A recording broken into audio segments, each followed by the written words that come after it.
Is a selfie the reason this doctor allegedly snapped and attacked his wife on a Hawaiian cliff and leaving her to die? That's what police say in new startling details. I'm Elizabeth Millner with Law&Crime. Now, we reported on the case just last week, and at the time, charges were just pending. Now it's official. Dr. Gerhardt Konig is charged with the attempted murder of his own wife. But in the new details just released, you could only imagine what might have happened had witnesses not stepped in to stop him. Not gonna lie, I myself was puzzled by the alleged motive in this case. The refusal to take a selfie on a beautiful Hawaiian cliff, can that really be the reason? But now we're learning more. We reported last week that Dr. Gerhardt Konig and his wife Ariel were hiking along a trail in Honolulu. Hawaii is known obviously for how beautiful it is, and maybe the doctor just wanted to capture the moment. And let's not make light of it, right? What he's accused of doing to his own wife is horrible. So last Monday, the couple was on the trail when Gerhardt did want to take a picture with his wife. But here's the thing, they were very close to the edge of the cliff. According to police, Ariel wasn't that comfortable taking that picture so close to the edge, so she declined and started walking back. Gerhardt didn't like that answer, according to police. He yelled at her to come back, and she said no. That's when he allegedly attacked her. Gerhardt allegedly pushed his wife into the bushes, picked up a rock, and hit Ariel over the head several times, about 10, according to police. And while doing this, he allegedly grabbed the back of her hair and smashed her face into the ground. It's just brutal. And he allegedly didn't stop there. Ariel reported to police that her husband then took out 2 syringes from his bag and tried to use them on her, but she was able to get away from him. Thankfully, other hikers along the path stepped in. One hiker told police she started up the trail shortly before 10:30 a.m. last Monday. And then less than 10 minutes into her walk, she heard a woman screaming, "Help, help me." By the time she saw Ariel, the hiker said she was on her back with a man on top of her, hitting her on the head. The hiker described the man had a rock in his hand, and when he saw the hiker, he stopped and got off Ariel. Ariel, who was terrified, told the hiker, "He is trying to kill me. He is hitting me in the head with a rock." The witness's hiking partner called 911, and that's when Gerhardt ran on foot. So again, this was during the morning time, and he was in the wind for 6 hours. Meanwhile, Ariel is being rushed to the hospital. Now, Honolulu PD did put out this wanted poster of him. The Honolulu Police Department is asking for the public's assistance in locating Gerhardt Konig of Maui. Konig was on Oahu with his wife this morning when he attempted to push her off a hiking trail and struck her in the head with a rock. He was last seen near the Pali Lookout and was wearing a light gray shirt and blue shorts and carrying a black bag. He was caught 6 hours later and taken into custody. Now, like I mentioned, when he was first arrested, no charges yet. It was just pending. Now it's official. Attempted second-degree murder. But he didn't enter a plea just yet. Ariel suffered a number of injuries, like cuts to her face and head. She did have to be hospitalized, but she's in stable condition. According to the Associated Press, in a petition for a temporary restraining order, we got to hear more from Ariel's side. Now, she said her husband previously accused her of having an affair, which led him to being extremely jealous. The couple were even in therapy and counseling since. She said the two traveled to Oahu to celebrate her birthday. According to the reporting, it was Dr. Konig's idea to go on the hike, and she described the trail as having narrow ridge sections and steep drop-offs on both sides. Now, while on the hike, she said she became uneasy and informed her husband she didn't want to continue. He hiked a little further, then came back to get her. So this is where things turned. She said she climbed a tree so her husband could take a picture of her. Then Ariel claims her husband suggested taking a picture near the edge of the cliff. She wanted to move away because she felt dizzy. He allegedly grabbed her by the arms and began pushing her toward the edge while yelling he was sick of her. Now, Ariel thought at first he was joking around, but then realized quickly he was serious. According to her, they wrestled. She screamed and pleaded for him to stop in fear he'd actually kill her. Then he grabbed his bag, took out a syringe, and we know what happens next. According to the AP, she later learned her husband contacted his adult son and allegedly said he had tried to kill her. But she got away and that he wanted to kill himself by jumping off a cliff. But as we now know, police took him into custody hours later. Now, Ariel is on the road to recovery. A friend set up a GoFundMe page for Ariel and her children. Under the description, it says, "Ariel Konig is my client and friend. I've grown close to her and her ohana as her little ones are close to my grandchildren's ages. This is devastating. No one ever thought this would happen, let alone to such a wonderful person. Let's do all we can to help her get through this difficult time. All funds will go directly to Ariel for her and her children. Blessings to all who can help." As for Gerhardt and his job, Kaiser Permanente said in a statement that he's not an employee, but is employed by an independent entity contracted to provide medical services. They've suspended his credentials and his ability to treat patients pending an investigation. As of this recording, his medical license, though, is still in good standing. Now, these new details paint a really scary picture. Let's bring on criminal defense attorney Serena Townsend to get her take on this case. Serena, always great to see you. When I first reported on the story last week, Dr. Gerhardt Konig's charges were still pending. Now it's official second-degree attempted murder. What's your reaction? Yeah, I mean, I'm just glad that it wasn't second degree murder. I'm glad that she survived this. I'm astonished that she was able to fight through it. And I think that he's going to have a lot of trouble defending himself on this case. I think the evidence is going to be pretty strong against him, and he's probably going to be facing a lot of time in prison for what he did, allegedly. Yeah. Exactly, allegedly. And this whole case is pretty shocking, right? But one thing that stands out to me, and we were speaking about this a little bit earlier, is the syringes. Why, if you're going on a hike, do you bring a medical bag or a bag with syringes in it? Do you think it's possible that he was just planning to do something all along to his wife? There's been reportings of jealousy within their relationship to the point where they had to go to couples counseling and all of that sort. But what's your reaction to possibly this being planned out? He's going to have a really big problem. It's one thing if his original plan was executed, which is, I guess, pushing her off the cliff, but good for her. She was able to get herself out of that situation. And then I guess plan B was to grab the nearest rock. Again, one might be able to argue that it was a crime of passion and he didn't intend it necessarily, which it's still problematic for him, but maybe it would have taken it down a count. Maybe he would have had some mitigation there, and he wouldn't be facing as long a sentence potentially. But when you are traveling for a hike and you are locked and loaded with syringes filled with mysterious liquids, I mean, what could possibly scream premeditation more than that? Why on earth would you take syringes on a hike with you? And he's obviously an anesthesiologist. God knows what he, put into that syringe that he actually tried to use on her.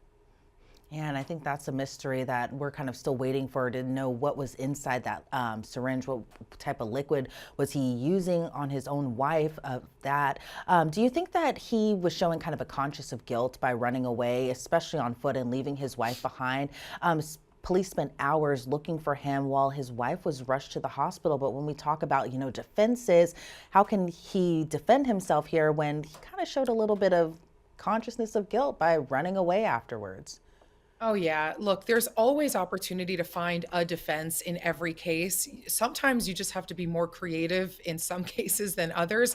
In this case, I mean, the evidence is so damning. First of all, she survived. And that's the worst thing that could have happened to him because good for her. She can tell her story now. And she's apparently this very prominent woman who's very bright, probably very articulate, very credible.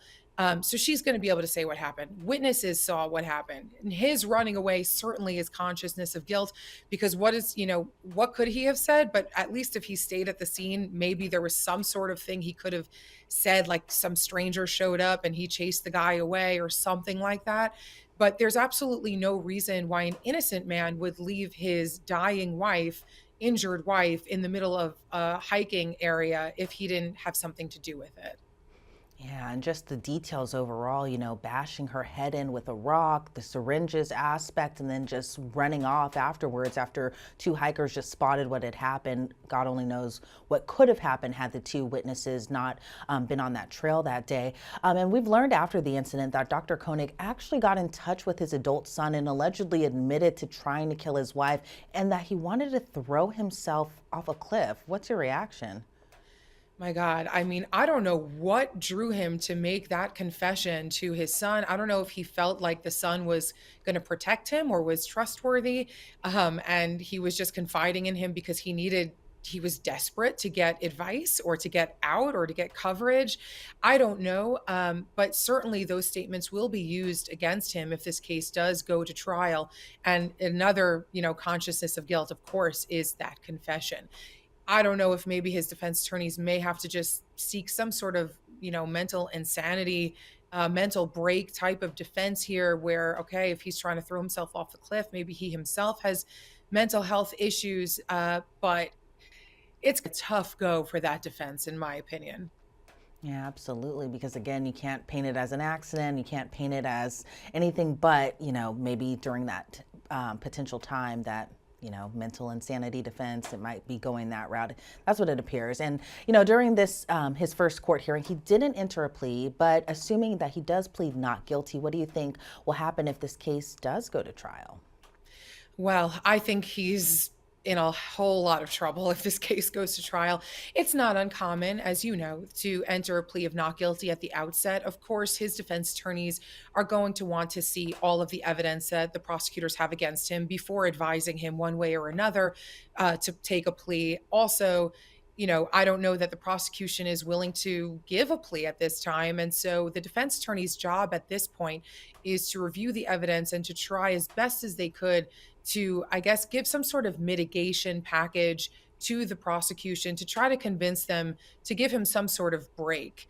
Unless, he's just completely unwilling to take a plea and he wants to go to trial, then it's going to be a spectacle. She's going to testify. The witnesses will testify. They will certainly subpoena the adult son to testify. There's going to be forensic evidence with respect to the rock. Her DNA is probably on that rock. The syringes, what the materials were that he loaded those syringes up with, his DNA probably on those syringes, fingerprints. It's going to be a lengthy and very interesting trial if it does go in that direction.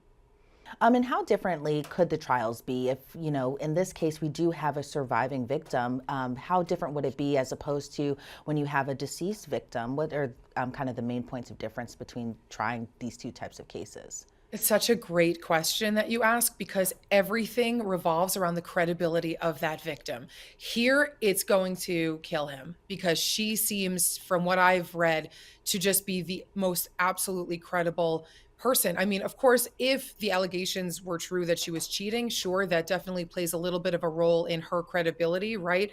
A defense attorney might cross examine her and say, like, well, you're a decent liar. You lied to him about this, other relationship that you had. So why should a jury believe you? But aside from that, she's very accomplished and the evidence is just so damning. Sometimes if you have a not very credible witness, somebody, a victim who maybe led a different type of life, and has a background that's a little bit shady, for example, sometimes, the trial is very different when you have that person take the stand because they could be cross-examined as to their credibility, their memory, their willingness to tell the truth. And so, when you don't have that victim on the stand, sometimes, that does change things depending on what the type of testimony you would have received, depending on that victim's background. Here, I think it's going to hurt him because she does seem quite credible. And she does definitely seem very credible. And even when we're talking about her possibly testifying against her own husband, for that matter, how delicate of a situation is it, especially if you're going to be a defense attorney, possibly having to cross examine this witness like we have been discussing? She's very well accomplished. She presents very well. But, we have this situation where, the defense attorney will have to defend their client. But how delicate will they have to be given all that had happened to Dr. Konig's wife? You have to be very careful not to alienate a jury when you're cross examining somebody who had gone through such a harrowing experience.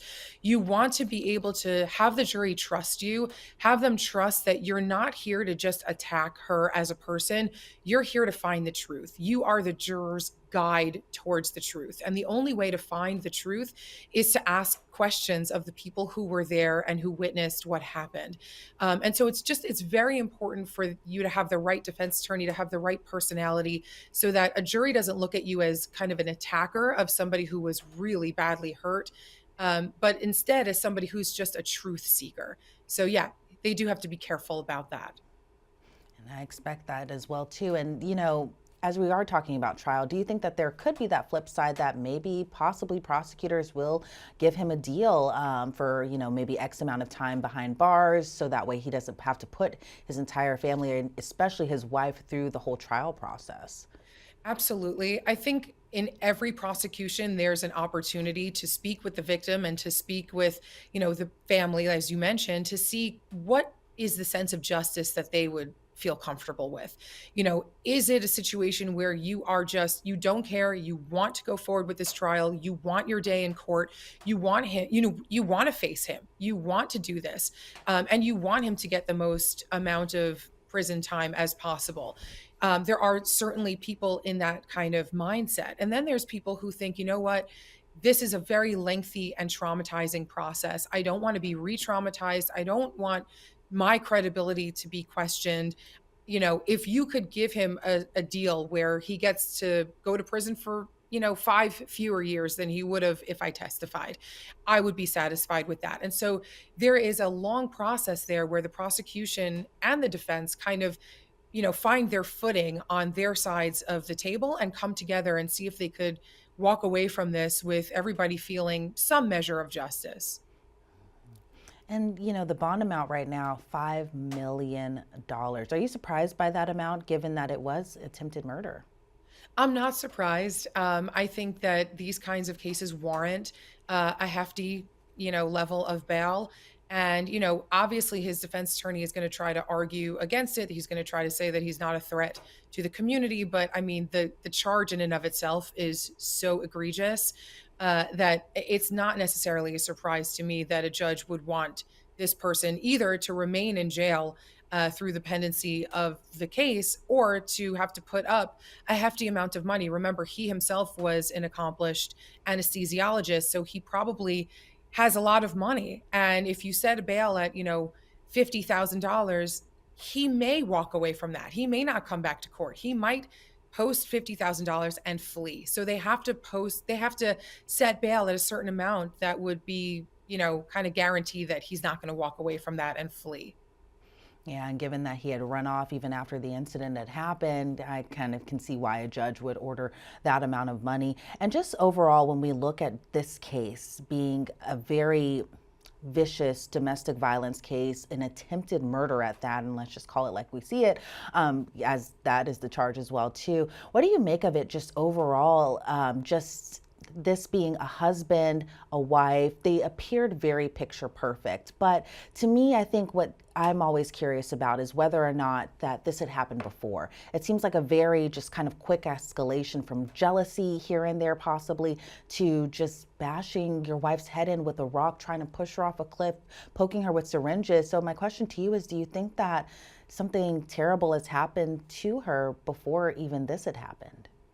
It's quite possible. I mean, we don't really know what goes on behind closed doors. I know that they spoke, I think, with the housekeeper of theirs, and the housekeeper said that everything seemed totally normal.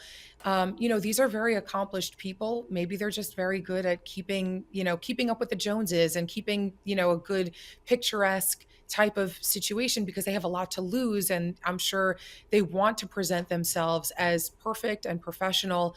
But as you know, behind closed doors, they were already seeking professional help even before this incident. So who knows what drove them to seek that therapy and to try to repair what seems like a behind the closed doors wrecked marriage. So it is quite possible that things had been escalating before even this.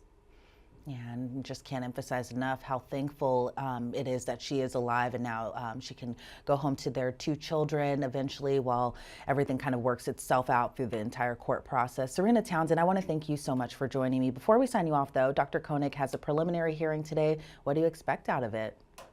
Interesting. Yeah, I think that at this point, it's still a little bit early for us to expect any kind of plea deal or, big revelations. Most likely, they'll just be speaking procedurally about next steps, perhaps finding out what discovery is either not been turned over yet or is still necessary.